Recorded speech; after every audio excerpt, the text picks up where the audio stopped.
பிரதமர் தமிழ்நாடு வரும் சூழலில் யாருடைய பணம் இது என்ற தலைப்பில் மத்திய அரசை விமர்சித்து முரசொலியில் தலையங்கம் வெளியிடப்பட்டுள்ளது. மாநில அரசுகளிடமிருந்து பணத்தை வசூலித்து எடுத்துச் செல்லும் மத்திய அரசு மீண்டும் மாநில அரசுக்கு அள்ளியும் தருவதில்லை, கிள்ளியும் தருவதில்லை. ஆனால் எள்ளி மட்டும் நகையாடுகிறது என குற்றம் சாட்டப்பட்டுள்ளது. சென்னை உள்ளிட்ட 8 மாவட்டங்களில் ஏற்பட்ட வெள்ள பாதிப்பு சீரமைப்பு மற்றும் நிவாரணப் பணிக்காக 21,692 கோடி ரூபாய் நிதியை தமிழக அரசு கோரியுள்ளது என்றும், ஆனால் அந்த பணத்தை தர மத்திய அரசு தயாராக இல்லை எனவும் கூறப்பட்டுள்ளது. மக்களை காத்திருக்க வைக்க முடியாது என்பதால் 6,000 ரூபாய் நிவாரணம் வழங்க முதலமைச்சர் உத்தரவிட்டார் என்றும் தெரிவிக்கப்பட்டுள்ளது. இதற்கு மட்டும் 1,486 கோடி ரூபாயை மாநில அரசு ஒதுக்கீடு செய்துள்ளதாகவும், ஆனால் அந்த பணம் பிரதமர் மோடியின் பணம் என வஞ்சக பொய்யை அவிழ்த்துவிட தொடங்கிவிட்டார்கள் எனவும் விமர்சிக்கப்பட்டுள்ளது. இது மோசடித்தனம் அல்லவா என்றும் தலையங்கத்தில் கேள்வி எழுப்பப்பட்டிருக்கிறது. தமிழ்நாடு உட்பட அனைத்து மாநில நிதி ஆதாரங்களும் சுருட்டப்படுவதுதான் உண்மை என முரசொலி தலையங்கத்தில் தெரிவிக்கப்பட்டுள்ளது.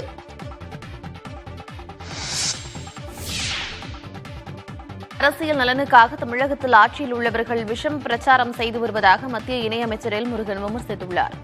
அவரது அறிக்கையில் தமிழகத்தில் ஆட்சி பொறுப்பில் உள்ளவர்கள் அரசியல் காழ்ப்புணர்ச்சியால் மத்திய அரசுக்கு ஒத்துழைப்பு நல்க மறுப்பதாக குறிப்பிட்டிருக்கிறார். சொந்த அரசியல் நலனுக்காக தமிழகத்தை பிரதமர் நரேந்திர மோடி வஞ்சிப்பதாக கூறி விஷம பிரச்சாரம் செய்வதாக எல் முருகன் விமர்சித்துள்ளார். எண்ணிலடங்கா மக்கள் நலத்திட்டங்களுடன் தமிழகம் வரும் பிரதமர் நரேந்திர மோடியை தமிழக மக்கள் சார்பாக வரவேற்பதாகவும் தெரிவித்துள்ள அவர், மக்கள் நலன் நாடும் தலைவருக்கு தமிழக மக்கள் என்றும் உறுதுணையாக இருப்பார்கள் என்றும் தெரிவித்திருக்கிறார்.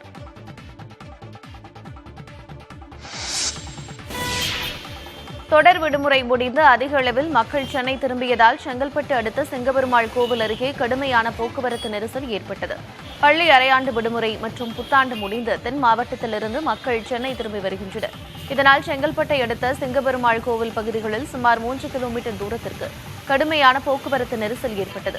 வாகனங்கள் நீண்ட தூரம் அணிவகுத்து நின்றன. அதேபோல செங்கல்பட்டு மாவட்டத்தில் உள்ள மறைமலை நகர், கூடுவாஞ்சேரி, ஊரப்பாக்கம் ஆகிய பகுதிகளிலும் போக்குவரத்து நெரிசல் ஏற்பட்டது. இதனால் வாகன ஓட்டிகள் பெரும் சிரமத்திற்கு உள்ளாகினர்.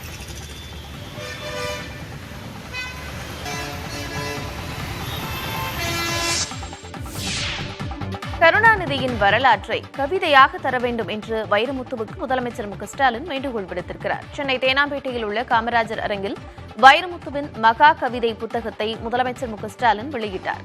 நிகழ்ச்சியில் முன்னாள் நிதியமைச்சர் ப. சிதம்பரம், மக்கள் நீதி மய்யம் கட்சியின் தலைவர் கமல்ஹாசன், இஸ்ரோ முன்னாள் இயக்குநர் மயில்சாமி அண்ணாதுரை உள்ளிட்டோர் பங்கேற்றனர். அப்போது பேசிய முதலமைச்சர், நவீன அறிவியலை சொல்ல தமிழ் மொழிக்கு திறன் உள்ளது என்பதை இந்த புத்தகம் நிரூபித்துள்ளதாக தெரிவித்துள்ளார். புயலும் வெள்ளமும் சென்னை முதல் தென் மாவட்டம் வரை சுற்றி சுழன்றடித்த நேரத்தில் இந்த புத்தகத்தை வைரமுத்து எழுதியுள்ளதாக ஸ்டாலின் தெரிவித்தார். ஐம்பூதங்களை மனிதகுலம் மாசுபடுத்தியதால் தற்போது இயற்கை தனது குணத்தை இழந்து பேரிடரால் நம்மை பாதித்து வருவதாக கூறினார்.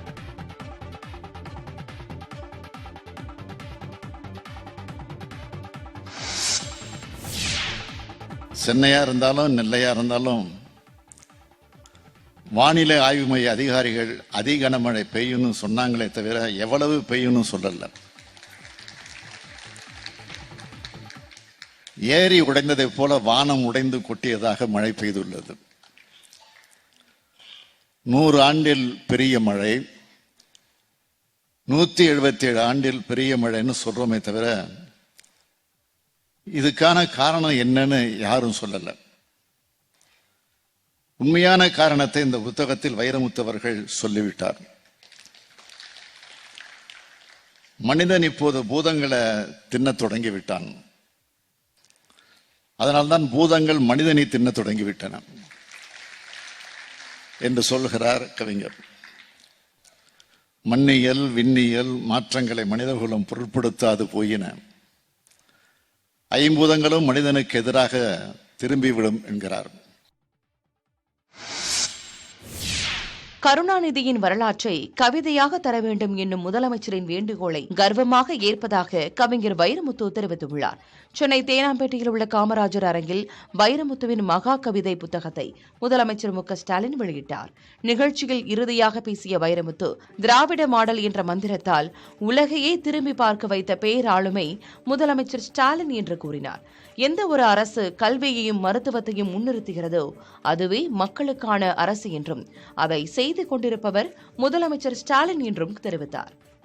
மாண்புமிகு முதலமைச்சர் அவர்கள் வைரமுத்து அடுத்து கலைஞர் காவியம் எழுது, இது என் கட்டளை என்று சொல்லிவிட்டிருக்கிறார்.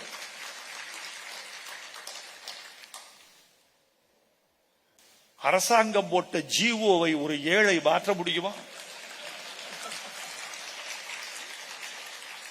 ஒரு ஜிஓவை போட்டிருக்கிறீர்கள், கவர்மெண்ட் ஆர்டர். எனவே உங்கள் கட்டளையை நான் கருமமாக ஏற்றுக்கொண்டு செய்வேன் என்று சொல்லிக் கொள்கிறேன். பொங்கல் பண்டிகையை முன்னிட்டு குடும்ப அட்டைதாரர்களுக்கு 1000 ரூபாய் ரொக்கத்துடன் பச்சரிசி, சர்க்கரை, முழு கரும்பு அடங்கிய பரிசு தொகுப்பு வழங்கப்படும் என தகவல் வெளியாகியுள்ளது. இதுகுறித்த அதிகாரப்பூர்வ அறிவிப்பு நாளை வெளியாகும் என எதிர்பார்க்கப்படுகிறது. தமிழகத்தில் உள்ள அரிசி குடும்ப அட்டைதாரர்களுக்கு ஆண்டுதோறும் பொங்கல் பண்டிகையை முன்னிட்டு ரொக்க பணத்துடன் பச்சரிசி, கரும்பு, வெல்லம் அல்லது சர்க்கரை ஆகியவை வழங்கப்பட்டு வருகின்றன. அதேபோல இந்த ஆண்டும் வழங்கப்படுமா என்ற எதிர்பார்ப்பு நிலவுகிறது. பேரிடர் பகுதிகளில் நிவாரணம் வழங்குவதை காரணமாக வைத்து மாநிலத்தின் மற்ற பகுதி மக்கள் பாதிக்கப்படக்கூடாது என்பதால் பொங்கல் பரிசாக கடந்த ஆண்டு போலவே 1000 ரூபாய் ரொக்கம், 1 கிலோ பச்சரிசி, 1 கிலோ சர்க்கரை மற்றும் கரும்பு விவசாயிகளின் நலன் கருதி ஒரு முழு கரும்பு ஆகியவற்றை வழங்க அரசு திட்டமிட்டுள்ளதாக தகவல் வெளியாகியுள்ளது. இதற்கான அறிவிப்பு நாளை வெளியாகும் என்று எதிர்பார்க்கப்படுகிறது. ஜனவரி 2வது வாரத்திலிருந்து பொங்கல் பரிசு தொகுப்பு விநியோகம் செய்யப்பட வாய்ப்பு உள்ளதாக தெரிகிறது.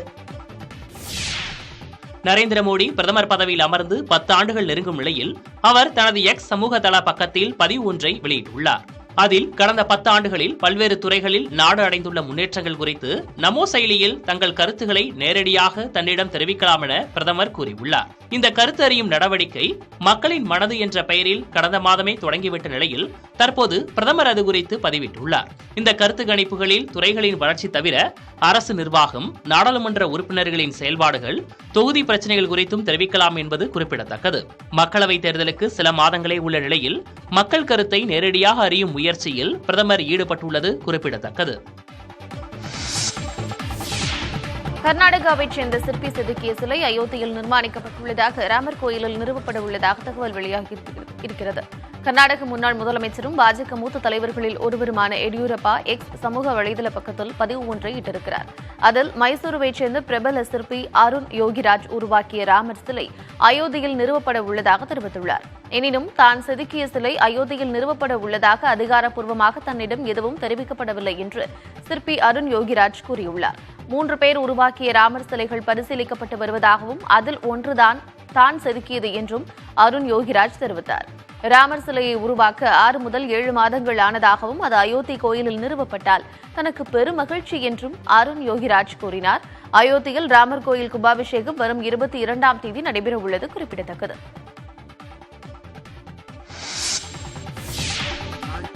புதிய குற்றவியல் சட்டங்களுக்கு தடை கோரி உச்சநீதிமன்றத்தில் மனு தாக்கல் செய்யப்பட்டிருக்கிறது. இந்திய தண்டனை சட்டம், குற்றவியல் நடைமுறை சட்டம், இந்திய சாட்சிய சட்டம் ஆகிய ஆங்கிலேயர் ஆட்சிக்கால சட்டங்களுக்கு மாற்றாக பாரதிய நியாய சம்ஹிதா, பாரதிய நாகரிக் சுரக்ஷா சம்ஹிதா, பாரதிய சாட்சிய அதிநியம் ஆகிய 3 குற்றவியல் மசோதாக்கள் நாடாளுமன்றத்தில் நிறைவேற்றப்பட்டன.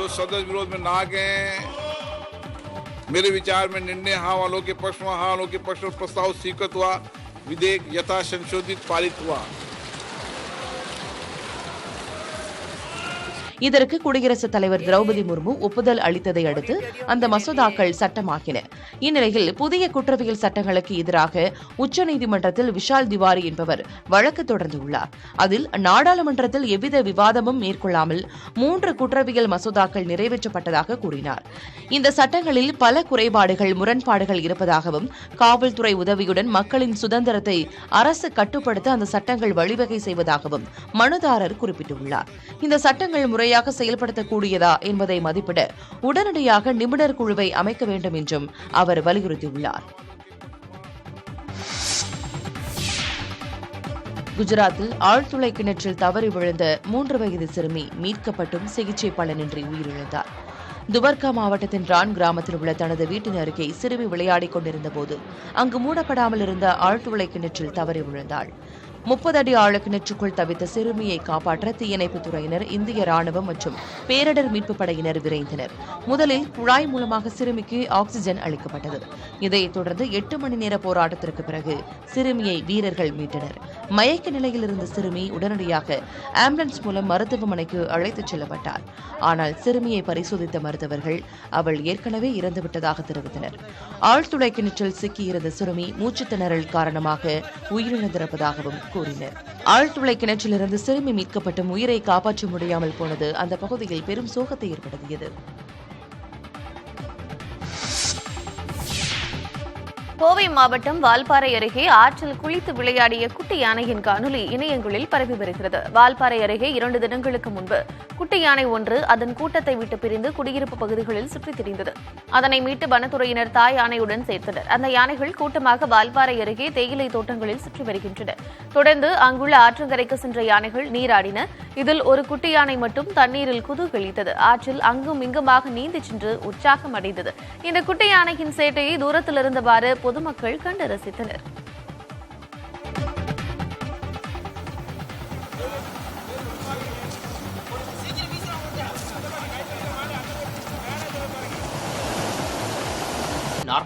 பேர் போட்டியிட உள்ளதாக தெரிவிக்கப்பட்டுள்ளது.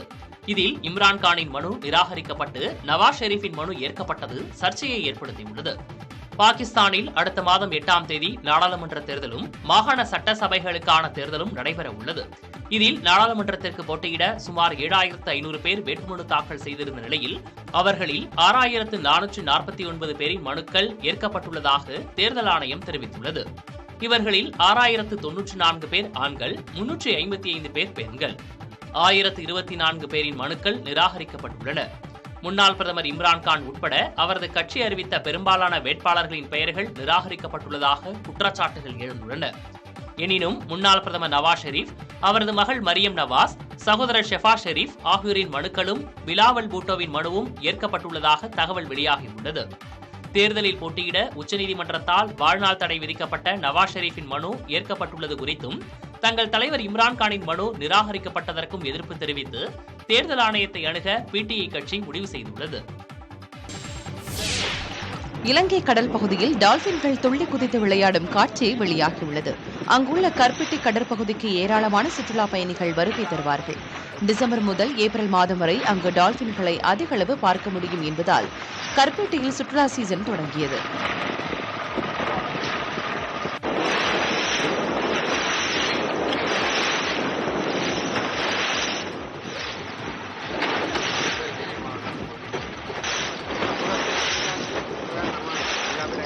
இலந்தையடி, கண்டங்குழி ஆகிய கடல் பகுதியில் காலை நேரத்தில் டால்பின்களை காண்பதற்காக சுற்றுலா பயணிகள் விரும்பி செல்கின்றனர்.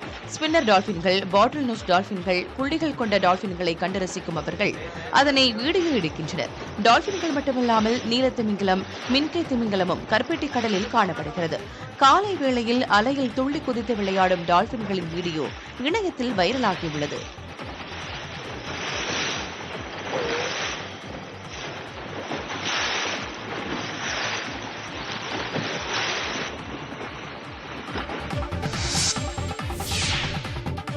ஜப்பானில் அடுத்தடுத்து ஏற்பட்ட சக்தி வாய்ந்த நிலநடுக்கத்தால் பல இடங்களில் கட்டிடங்கள் சேதமடைந்தன. இஷிகா மற்றும் நிகாட்டா மாகாணங்களை மையமாக கொண்டு நேற்று நிலநடுக்கம் ஏற்பட்டது. 90 நிமிட இடைவெளியில் 20க்கும் மேற்பட்ட முறை வீடுகள் மற்றும் கட்டிடங்கள் குலுங்கின. குறைந்தபட்சமாக 4 ரிக்டர் அளவுகோல் முதல் அதிகபட்சமாக 7.6 ரிக்டர் அளவுகோலில் நிலநடுக்கம் பதிவானது. இதன் காரணமாக கட்டிடங்கள் சேதமடைந்ததோடு சில இடங்களில் சாலைகளில் விரிசல் ஏற்பட்டது. சில கடல் பகுதிகளில் பல மீட்டர் உயரத்திற்கு அலை எழுவது போலவும் ஆற்றுக்குள் கடல் நீர் உட்புகுந்து செல்வது போன்ற வீடியோக்கள் வெளியாகின. நிலநடுக்கத்தில் சிக்கி இதுவரை 6 பேர் உயிரிழந்துள்ளதாக கயோடோ செய்தி நிறுவனம் தெரிவித்திருக்கிறது. அதே சமயம் உயர்மட்ட சுனாமி எச்சரிக்கை திரும்ப பெறப்படுவதாக ஜப்பான் அரசு அறிவித்தது. எனினும் கடல் பகுதிகளில் ராட்சத அலைகள் எழும் என்று எச்சரித்துள்ள ஜப்பான் அரசு பொதுமக்கள் வீடுகளுக்குள் செல்ல வேண்டாம் எனவும் பாதுகாப்பான இடங்களில் தங்க வேண்டும் எனவும் அறிவுறுத்தியது.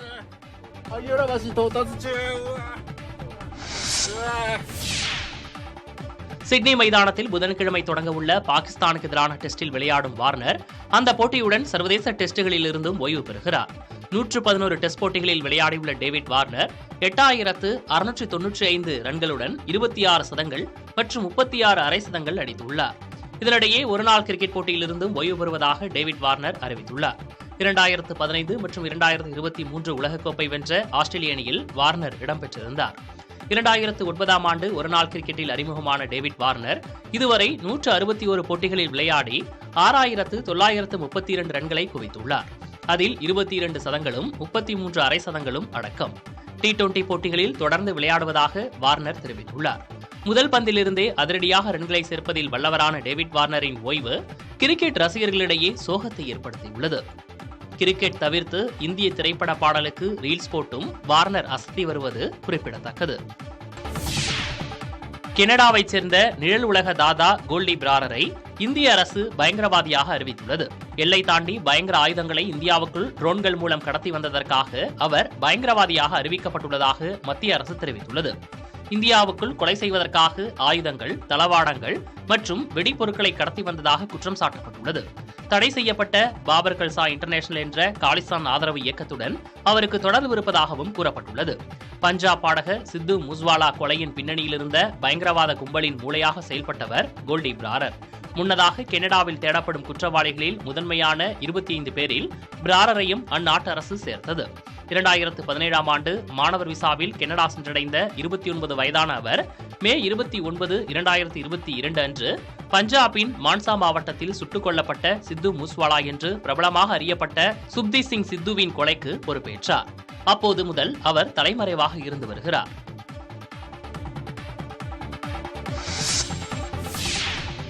தமிழ்நாடு அரசு பணியாளர் தேர்வாணையத்தின் ஒருங்கிணைந்த பொறியாளர் பணிக்கான தேர்வை ஒத்திவைக்க பாஜக மாநில தலைவர் அண்ணாமலை வலியுறுத்தியுள்ளார். இதுகுறித்து அவர் வெளியிட்டுள்ள அறிக்கையில், கனமழை மற்றும் வெள்ளத்தால் நெல்லை, தூத்துக்குடி, கன்னியாகுமரி மற்றும் தென்காசி ஆகிய மாவட்டங்கள் கடுமையாக பாதிக்கப்பட்டுள்ளதால் இந்த மாவட்டங்களில் இயல்பு நிலை முழுமையாக திரும்பவில்லை என்று குறிப்பிட்டிருக்கிறார்.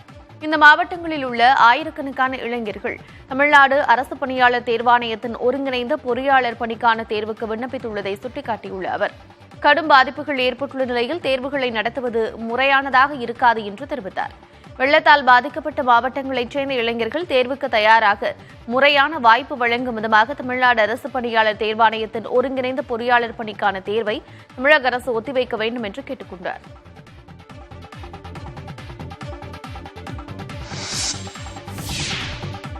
தென் மாவட்டங்களில் உதவி தேவைப்படும் மக்களை கண்டறிந்து நிவாரணப் பொருட்களை வழங்க மக்கள் நீதி மய்யம் கட்சி உறுப்பினர்களுக்கு அந்த கட்சியின் தலைவர் கமல்ஹாசன் அறிவுறுத்தியுள்ளார்.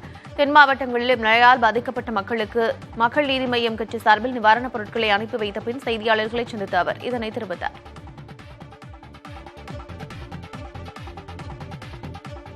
நீங்க உதவிக்கு போகும் பொழுது உணர்ச்சியை விட திட்டமிடுதல் அதிகமாக இருக்க வேண்டும். ஒரு இடத்துல போய் காசை தூக்கி போடுறதுங்கிறது கிரியேட்டிங் ஸ்டாம்பீட். ஒருவர் மோதிக் கொள்வாங்க. அவங்களுக்கு இருக்கிற பதட்டத்தில் ஒரு விபத்தை நீங்கள் உருவாக்குகிறீர்கள். அந்த மாதிரி பண்ணாம, அதனாலதான் இவ்வளவு தாமதமாகுது. ஏற்பாட்டுடன் அங்கே செல்ல வேண்டும். ஏன்னா இந்த உதவி கட்சி வரைகோடுகளுக்கு அப்பாற்பட்டது, மனிதநேயம் சார்ந்தது. அதனால கட்சிக்காரங்க யாரும் தொந்தரவு பண்ண மாட்டாங்க. அப்படியே தொந்தரவு பண்ணாலும் அவங்களுடைய அறியாமைன்னு தான் அதை நினைக்கிறேன் தவிர, நாம சரியான அதிகாரிகளிடம் எங்கெங்க போகலாம் போக முடியாதுன்னு உதவிக்கு போனவங்களையே மீட்டெடுக்கிற மாதிரி நம்ம நிலைமைக்கு வந்துடக்கூடாது. நெல்லை மாவட்டம் கூடங்குளம் அருகே கனமழையால் வீடு இடிந்த நிலையில் பாதிக்கப்பட்ட வயதான தம்பதியர் பேருந்து நிறுத்த நிழற்குடையில் வசித்து வருகின்றனர். கேரள மாநிலம் கொல்லம் அருகே உள்ள பரவூர் பகுதியைச் சேர்ந்த பேபிக்குட்டி சாந்தம்மாள் தம்பதியருக்கு மகன் உள்ளார். தாய் தந்தையை வீட்டை விட்டு மகன் வெளியேற்றியதால் கூடங்குளம் அருகே தாமஸ் மண்டபம் பகுதியில் பேபிக்குட்டி தம்பதியர் கடந்த 25 ஆண்டுகளாக வசித்து வருகின்றனர். கடந்த 17ஆம் தேதி கனமழை பெய்தபோது குளம் உடைந்து தாமஸ் மண்டபம் கிராமத்திற்குள் வெள்ளம் புகுந்தது. இதில் பேபிக்குட்டி வசித்து வந்த மண் வீட்டின் சுவர் இடிந்து விழுந்தது. வேறு வழி இல்லாததால் அதே வீட்டில் வசித்து வரும் இருவரும் இரவு நேரத்தில் அருகே உள்ள பயனீர் நிழற்குடையில் தஞ்சமடைகின்றனர். உறவினர்களை தொடர்பு கொள்ள முடியாததால் அத்தியாவசிய பொருட்கள் கூட கிடைக்காமல் கடும் இன்னலுக்கு ஆளாகியுள்ளதாக வேதனை தெரிவிக்கின்றனர். வயதான தம்பதியருக்கு உதவ அதிகாரிகள் உரிய நடவடிக்கை எடுக்க வேண்டும் என்று தாமஸ் மண்டபம் பகுதி மக்கள் வலியுறுத்தியுள்ளனர். தயவு செய்து ஆண்டவனை பொறுத்த வரைக்கும் எங்களுக்கு ஏதாவது உதவி செய்தாங்க. எங்களுக்கு தாயும் இல்லை, தந்தையும் இல்லை, மக்கள் இருக்குன்னா மக்களும் இல்லை.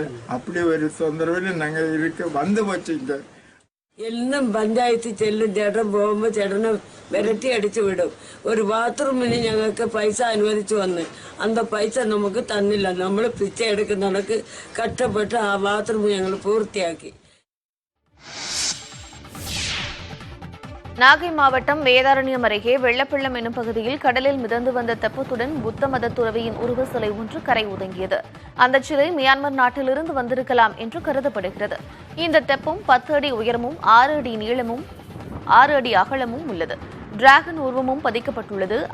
அத்துடன் அந்த தெப்பத்தில் புத்த மத துறவியின் உருவச்சிலை, பாத்திரங்கள், காலனி, விசிறி உள்ளிட்டவையும் இருந்தன.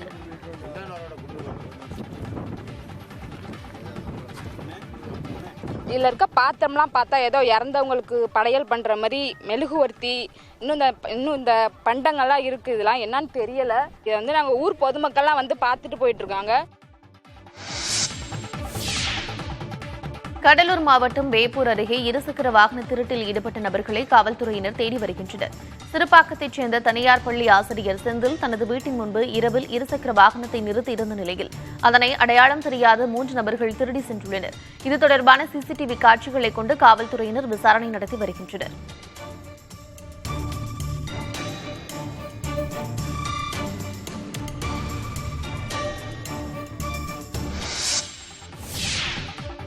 தமிழக முதலமைச்சருக்காக கூடுதல் வசதிகளுடன் புதிய பாதுகாப்பு வாகனங்கள் வாங்கப்பட்டுள்ளன. 6 இனோவோ கிறிஸ்டோ கார்கள் முதலமைச்சரின் பாதுகாப்பு வாகனங்களாக பயன்பாட்டிற்கு வந்துள்ளன. இந்த பாதுகாப்பு வாகனங்களில் முதலில் செல்லும் வாகனத்தில் பைலட் என எழுதப்பட்டிருக்கிறது. கான்வாய் நகரும்போது ஆள் நடமாட்டத்தை படம் எடுக்கும் வகையில் முதலில் செல்லும் வாகனத்தின் மேல் பகுதியில் 3 சிசிடிவி கேமராக்கள் பொருத்தப்பட்டுள்ளன. பாதுகாப்பு குளறுபடிகள் ஏற்படும் காலங்களில் அந்த காட்சிகளை ஆய்வு செய்து விசாரணை மேற்கொள்ள இந்த கேமராக்கள் உதவியாக இருக்கும் என கருதப்படுகிறது. அதேபோல் இந்த வாகனங்களில் பாதுகாப்புத்துறை அதிகாரிகள் வெளிப்புறத்தில் நின்று செல்லும் வகையில் காரை சுற்றிலும் தனியாக சிறிய மேடைகள் பொருத்தப்பட்டுள்ளன. மற்ற மாநிலங்களில் உள்ள பாதுகாப்பு வாகனங்கள் கருப்பு நிறத்தில் இருக்கும் என்பதால் அதன் அடிப்படையில் தற்போது முதலமைச்சரின் பாதுகாப்பு வாகனங்களும் கருப்பு நிறத்திற்கு மாற்றப்பட்டுள்ளதாக தெரிவிக்கப்பட்டுள்ளது. டிசம்பர் மாதத்தில் 1,64,882 கோடி ரூபாய் ஜிஎஸ்டி வசூல் கிடைத்துள்ளதாக தெரிவிக்கப்பட்டுள்ளது. இதற்கு முந்தைய ஆண்டு டிசம்பர் மாதத்தில் ஜிஎஸ்டி வசூலை விட 10.3 விழுக்காடு அதிகம் எனவும் நிதியமைச்சகம் தெரிவித்திருக்கிறது. தமிழ்நாட்டில் 2023 டிசம்பர் மாதத்தில் 9,888 கோடி ரூபாய் ஜிஎஸ்டி வரியாக வசூலிக்கப்பட்டுள்ளது. இது அதற்கு முந்தைய டிசம்பர் மாதத்தை விட 19 விழுக்காடு அதிகம் எனவும் தெரிவிக்கப்பட்டிருக்கிறது. பெரிய மாநிலங்களை பொறுத்தவரை தமிழ்நாட்டில் ஜிஎஸ்டி வரி வசூல் அதிக வளர்ச்சி கண்டுள்ளதாகவும் தெரிவிக்கப்பட்டுள்ளது. புதுச்சேரியிலும் கடந்த 2022ஆம் ஆண்டு டிசம்பர் மாதத்துடன் ஒப்பிடுகையில் 2023ஆம் ஆண்டு டிசம்பரில் ஜிஎஸ்டி வரி வசூல் 21 விழுக்காடு அதிகரித்துள்ளது.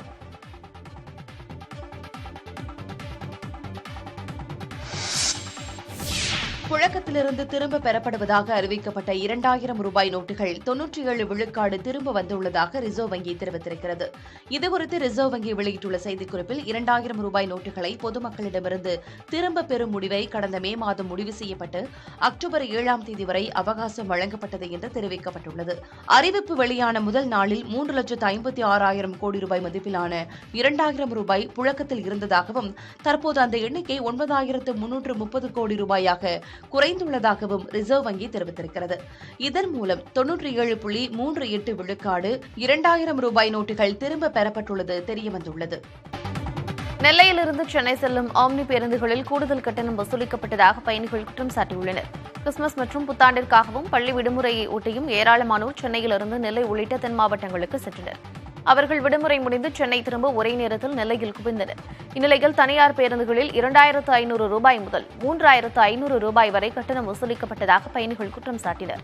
இதுபோன்று அதிக கட்டணம் வசூலிக்கும் பேருந்து நிறுவனங்கள் மீது நடவடிக்கை எடுக்க வேண்டும் என்று பயணிகள் அரசுக்கு கோரிக்கை விடுத்துள்ளனர். மேலும் விடுமுறை காலங்களில் கூடுதல் பேருந்துகளை இயக்க வேண்டும் என்றும் மக்கள் கோரிக்கை விடுத்துள்ளனர்.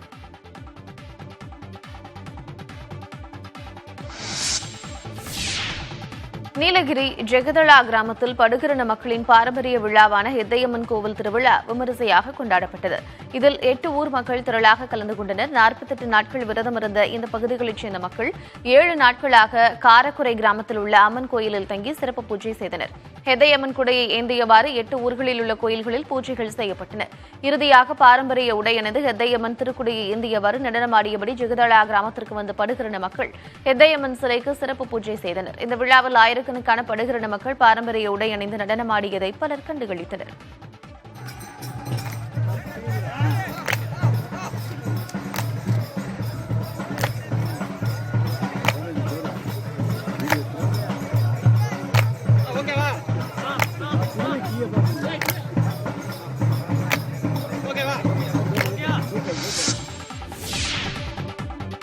சேலம் மாவட்டம் சித்தூரில் கல்யாண சுப்பிரமணியர் கோயிலில் புத்தாண்டை ஒட்டி 30 லட்சம் ரூபாய் மதிப்பிலான 100, 200, 500 ரூபாய் நோட்டுகளால் சாமிக்கு அலங்காரம் செய்யப்பட்டது. இதனைத் தொடர்ந்து நடைபெற்ற சிறப்பு பூஜையில் ஏராளமான பக்தர்கள் கலந்து கொண்டு தரிசனம் செய்தனர். ரூபாய் நோட்டுகளால் சாமி அலங்காரம் செய்யப்பட்டிருந்ததைக் கண்டு பக்தர்கள் பரவசமடைந்தனர்.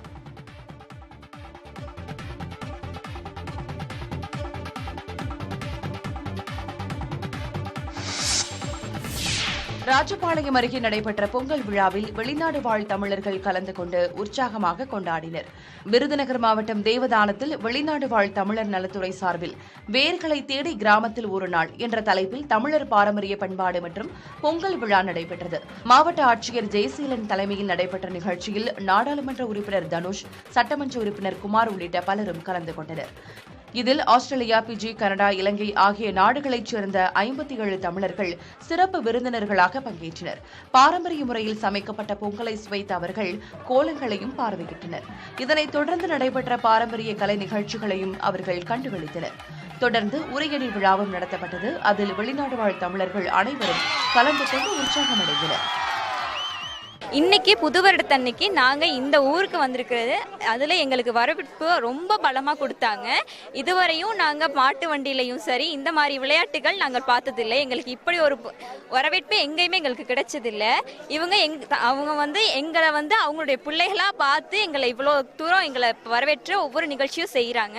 இது எங்களுக்கு ரொம்ப சந்தோஷமாக இருக்குது.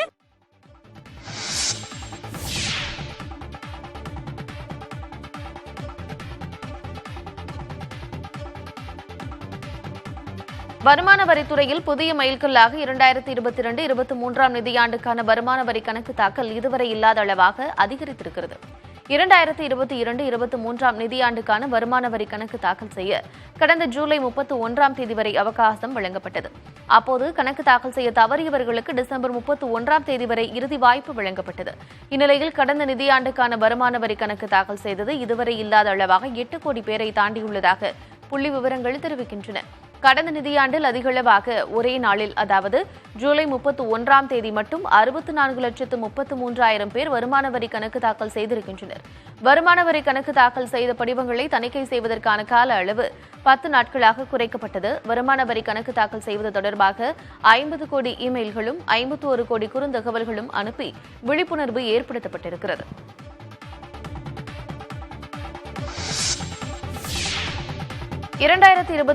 ஆண்டில் இந்திய பங்குச்சந்தைகள் 20% வரை அதிகரித்த நிலையில் முதலீட்டாளர்களின் பங்கு மதிப்பு சுமார் 82 லட்சம் கோடி ரூபாய் அதிகரித்துள்ளது. 2023ஆம் ஆண்டில் சீனாவிற்கு அடுத்தபடியாக உலகிலேயே அதிகளவு ஐபிஓக்கள் வெளியானதும் இந்தியாவில்தான். வெளியான ஐபிஓக்களில் 59 நிறுவனங்கள் 54,000 கோடி ரூபாய் நிதி திரட்டியுள்ளன. இந்த நிறுவனங்கள் சராசரியாக 45% வருவாயை கொடுத்துள்ளதாக புள்ளி விவரங்கள் கூறுகின்றன.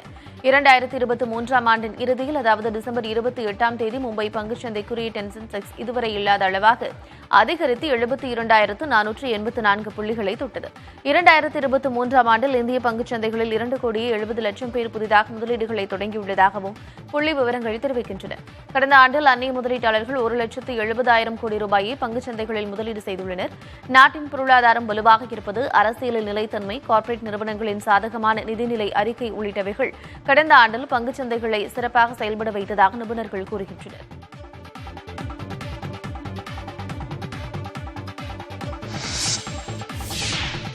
மகாராஷ்டிர மாநிலம் பல்கார் மாவட்டத்தில் சுமார் 1,50,00,000 ரூபாய் மதிப்பிலான போதைப் பொருட்களை மீட்ட காவல்துறையினர் தென்னாப்பிரிக்காவைச் சேர்ந்த 2 பேரை கைது செய்தனர்.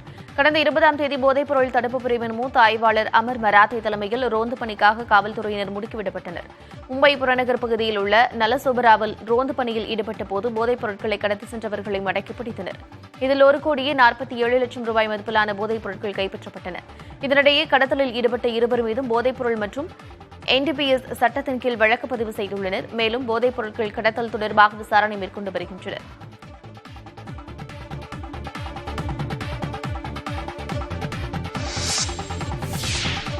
ஆங்கில புத்தாண்டை முன்னிட்டு சபரிமலையில் சரணகோஷம் முழங்க ஐயப்பனை தரிசிக்க ஏராளமான பக்தர்கள் குவிந்தனர். பிரசித்தி பெற்ற சபரிமலையில் மண்டல மற்றும் மகரவிளக்கு பூஜைக்காக கடந்த நவம்பர் 16ஆம் தேதி நடை திறக்கப்பட்டது. டிசம்பர் 27ஆம் தேதி 41 நாள் மண்டல பூஜை காலம் நிறைவடைந்து நடை அடைக்கப்பட்டது. டிசம்பர் 30ஆம் தேதி மகரவிளக்கு பூஜைக்காக சபரிமலை நடை மீண்டும் திறக்கப்பட்டது. இந்நிலையில் புத்தாண்டையொட்டி சிறப்பு கணபதி ஹோமம், ஐயப்பனுக்கு பிடித்த நெய்யபிஷேகம் மற்றும் இதர அபிஷேக ஆராதனைகளும் நடைபெற்றன. புத்தாண்டை முன்னிட்டு அதிகாலை முதலே பல்லாயிரக்கணக்கான பக்தர்கள் சாமி தரிசனம் செய்தனர்.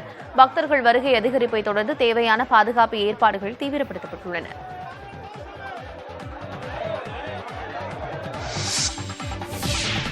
கடந்த 30 ஆண்டுகளாக பின்பற்றப்படும் நடைமுறையை பின்பற்றி இந்தியாவும் பாகிஸ்தானும் தங்களுடைய அணுசக்தி மையங்கள் எங்கெங்கு நிறுவப்பட்டுள்ளன என்பது குறித்த தகவல்களை பரிமாறிக்கொண்டன. இந்தியாவும் பாகிஸ்தானும் பரஸ்பரம் அணுசக்தி மையங்கள் மீது தாக்குதல் நடத்தக்கூடாது என்று செய்து கொண்ட ஒப்பந்தத்தின் அடிப்படையில் தகவல்களை பகிர்ந்து கொண்டுள்ளன. டெல்லியிலும் இஸ்லாமாபாத்திலும் உள்ள தூதரகங்களின் மூலமாக பட்டியல்கள் ஒரே நேரத்தில் பரிமாற்றம் செய்யப்பட்டன. இந்த ஒப்பந்தம் கடந்த 1988ஆம் ஆண்டு டிசம்பர் 31ஆம் தேதி கையெழுத்திடப்பட்டு 1991ஆம் ஆண்டு ஜனவரி 27ஆம் தேதி அமலுக்கு வந்தது. இதன்படி ஒப்பந்தத்தின் கீழ் வரும் அணுசக்தி மையங்கள் குறித்து ஒவ்வொரு ஆண்டும் ஜனவரி 1ஆம் தேதி இரு நாடுகளும் பகிர்ந்து கொள்ளும். இந்த நடைமுறையை பின்பற்றி இதுவரை 33 முறைகள் பட்டியல்கள் பரிமாறிக்கொள்ளப்பட்டுள்ளன.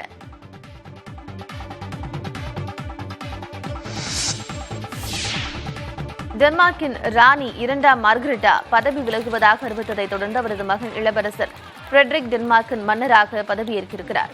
83 வயதான ராணி 2ஆம் மார்கரெட்டா வரும் 14ஆம் தேதி பதவி விலகப் போவதாக தம்முடைய புத்தாண்டு நாள் செய்தியில் அறிவித்தார். 1972ஆம் ஆண்டு ராணியாக பதவியேற்ற 2ஆம் மார்கரெட்டா 52 ஆண்டுகளாக ஆட்சி செய்திருக்கிறார். இளவரசர் ஃபிரெட்ரிக் பதவியேற்றதும் அவர் 10ஆம் ஃபிரெட்ரிக் என்று அழைக்கப்படுவார் என்று அவர் ஆஸ்திரேலியாவைச் சேர்ந்த எலிசபெத் டொனால்ட்சன் என்பவரை மனம் புரிந்திருக்கிறார். அவர்களுக்கு 4 குழந்தைகள் உள்ளனர். டென்மார்க்கில் மக்களால் தேர்ந்தெடுக்கப்பட்ட நாடாளுமன்றம் மூலமே ஆட்சி நடத்தப்படுகிறது. அரச குடும்பத்தினர் அரசியலிலிருந்து விலகி நாட்டிற்கு சேவையாற்ற வேண்டும் என்ற பாரம்பரியம் உள்ளது.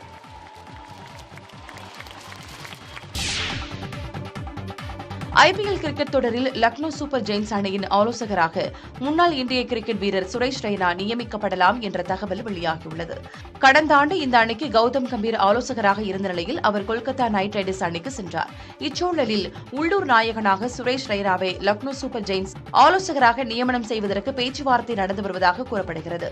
இந்திய அணிக்காக விளையாடியுள்ள சுரேஷ் ரெய்னா IPL தொடரில் சென்னை சூப்பர் கிங்ஸ் அணிக்காக விளையாடி வந்தார். மிஸ்டர் IPL என ரசிகர்களால் செல்லமாக அழைத்து வந்த ரெய்னா கடந்த 2 ஆண்டுகளாக எந்த அணியிலும் இடம்பெறவில்லை.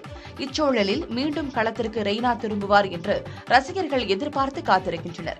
இதனை உறுதி செய்யும் விதமாக லக்னோ சூப்பர் ஜெயின்ஸ் அணியின் உதவி பயிற்சியாளர் விஜய் டாகியா விலகியுள்ளார். எனவே சுரேஷ் ரெய்னா அந்த அணியுடன் ஆலோசகராகவோ உதவி பயிற்சியாளராகவோ இணையலாம் என்று கூறப்படுகிறது. முன்னாள் ஆஸ்திரேலிய வீரர் ஜஸ்டின் லங்கர் அந்த அணியின் தலைமை பயிற்சியாளராக இருக்கிறார்.